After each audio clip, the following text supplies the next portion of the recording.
300 people have been killed in the last 14 days, according to Human Rights Watch, and according to the Wall Street Journal, nearly 1,300 people have been arrested. They're citing figures from the Egyptian Organization for Human Rights. Some of those 1,300 people have been released, but others still held, and we don't know where, and we don't know what's being done to them. According to several New York Times personnel who were held by the secret police a few days ago, they could hear captured Egyptians being beaten, tortured, crying out in pain. That is the truth of the Mubarak regime. They have blood on their hands, and the question tonight, are they really going to change for themselves?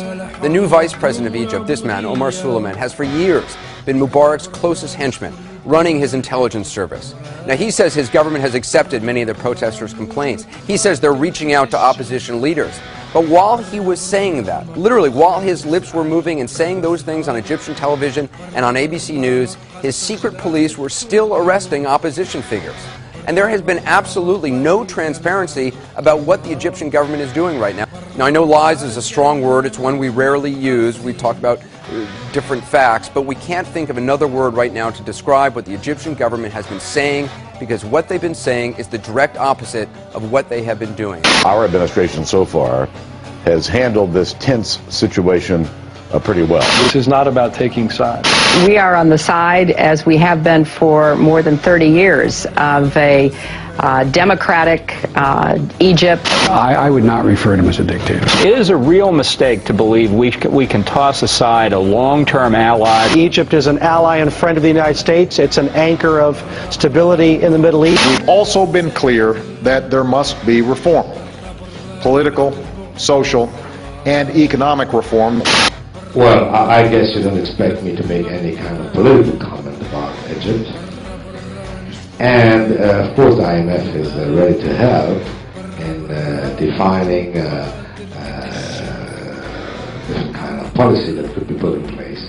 The tear gas and the tanks that are driving into protesters, the concussion grenades are all made in the United States.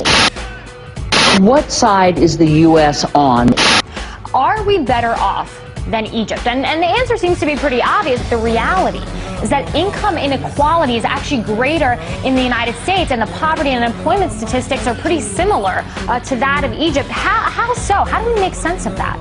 With this considerable influence and pressure from World Bank and IMF and a number of other institutions, was an imposing of what's described as liberalized rules regarding the ownership of banks, of corporations. You saw a lowering over the past few years of the top income tax rate, very much like the political experiences of the last several months here in this country, a lowering of the top corporate and personal income tax rates, and pressure to reduce government spending.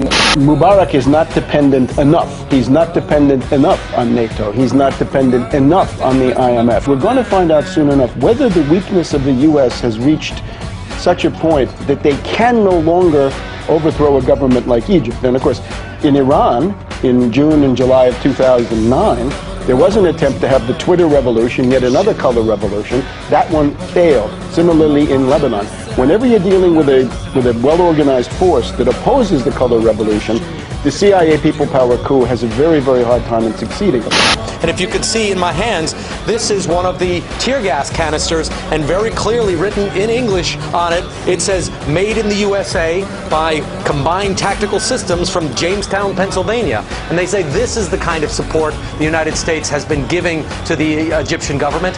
When the newly appointed vice president of Egypt declared on TV that he would talk with opposition leaders about government reforms and that the government would redo some disputed elections this fall, when Omar Suleiman appeared on television this afternoon to say those things, it was helpful to remember the American context in which you might have heard of this guy before. The New Yorker's Jane Mayer wrote about this weekend, reminding us that Omar Suleiman, the newly appointed vice president of Egypt, was the CIA's point man in Egypt for renditions, the covert program in which the CIA snatched terror suspects from around the world and returned them to Egypt and elsewhere for interrogation, often under brutal circumstances.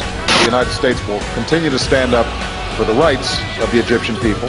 I'm appealing to the U.S. taxpayer not to allow their hard-earned money to be wasted on groups that are not only providing lots of inconvenience, but actually are in contact with mafia-like groups and perhaps also funding militants and insurgents and terrorists through those funds.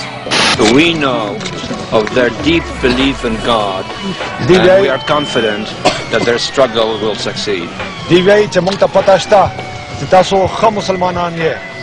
That land over there is yours.